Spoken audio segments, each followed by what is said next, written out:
Praise the Lord. ஆண்டவருடைய கிருபையினால ஒரு புதிய நாளை நாம் கண்டிருக்கிறோம். ஆண்டவர் நம்மையும் நமது சந்ததியின் மீது அதிக அக்கறை உள்ள ஒரு ஆண்டவராக இருக்கிறார்.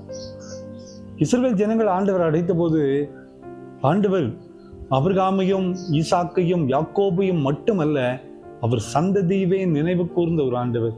அந்த ஆண்டவர் தான் சொல்லுகிறார் பாருங்க, ஆதியாகமம் 12:7 உன் சந்ததிக்கு இந்த தேசத்தை கொடுப்பேன் என்று ஆண்டவர் சொல்லுகிறார். To your descendant I will give the land. உன் சந்ததிக்கு இந்த லேண்ட், இந்த இடத்தை நான் கொடுப்பேன்னு சொல்ல ஆண்டவர் சொல்லுகிறார். அன்பான குடும்பத்தின் மக்களே, நீ என்னை நம்பி வந்துட்டேன்னு சொன்ன உன்னை மட்டும் ஆசீர்வதித்து உன் வாழ்க்கை முடித்து போகிற ஆண்டவர் அல்ல.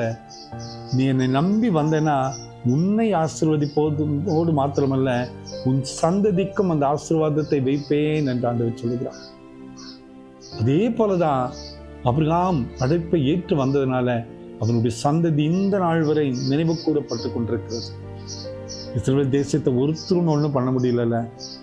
இஸ்ரவேல் தேசத்தை ஒருத்தருமே அசைக்க முடியல. காரணம் என்ன? அது தேவனுடைய சந்ததி. இந்த காலை நேரத்தில் அதே வார்த்தையை இன்னைக்கு நம்ம சொல்றாரு.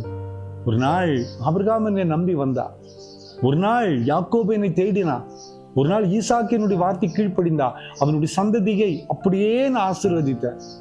இன்னைக்கு நீங்களும் நானும் ஆண்டவருக்காக வாழ்ந்தோம்னு சொன்னா நம் நிமித்தமாக நமக்கு சந்ததிக்கு அந்த ஆசீர்வாதத்தை ஆண்டவர் கொடுப்பார். அன்பான குடும்பத்தின் மக்களே, ஒருவேளை இன்னைக்கு நம்ம கஷ்டப்படுறோம்ல, இன்னைக்கு நம்ம பாடுகளை சந்திக்கிறோம்ல, ஆனா நம்ம படுற கஷ்டம் நம்ம சந்ததிக்கு வராது. நம் சந்ததி ஆண்டவர் உயர்த்த போகிறார். இன்னைக்கு ஆண்டவருக்காக நம் சிலுவை சுமக்கிறோம். நிச்சயமாக அதனுடைய பிரதிபலனை நமது பிள்ளைகளும் நமது சந்ததியும் பெறப்போகிறது. ஆண்டவர் சொன்ன வார்த்தை ஒன்றும் வீணா போவதில்லை. கவலைப்படாதிருங்கள். இன்னைக்கு நாம் வடிக்கிற கண்ணீர் நம் சந்ததிக்கு ஆசீர்வாதத்தை சேர்க்கும். இதை நம்ம ஆண்டவர் கொடுக்கிற ஆசீர்வாதம். அந்த ஆண்டவர் தான் சொல்றாரு, உன் நிமித்தமா உன் சந்ததியை நான் ஆசீர்வதிப்பேன் என்று சொல்லி. அந்த நம்பிக்கையோடு இந்த புதிய நாளை ஆரம்பிப்போம். ஆண்டவரே, உங்களுடைய பாதத்தண்டை நான் விழுகிறேன்ப்பா, என்னையும் என் சந்ததியும் நினைவு கூறும் என்று நம்மை அர்ப்பணிக்கும் போது ஆண்டவர் தருகிற ஆசீர்வாதங்கள் மிகப்பெரிய ஆசீர்வாதங்களாக இருக்கும்.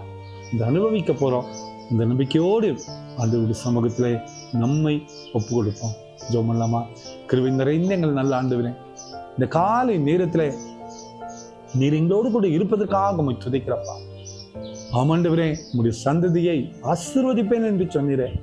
நாங்கள் உம்மை நம்பி வருகின்ற பொழுது சந்ததியை நினைவு கூறுகிற ஆண்டவரப்பா, எங்களையும் பொறுப்படுத்திக் கொள்ளுவீர் நம்புகிறோம். பிறந்த நாளைக்கும் திருமண நாளைக்கும் நினைவு கூறுகிற ஒவ்வொரு பிள்ளைகள் மீதும் உங்களுடைய ஆசீர்வாதங்கள் தங்கட்டும், மகிமைப்படுத்தும் காட்டக்கூடிய இயேசுவின் மூலம் ஜெபங்கள் எங்கள் நல்ல பிதாவே. ஆமேன், ஆமேன், ஆமேன்.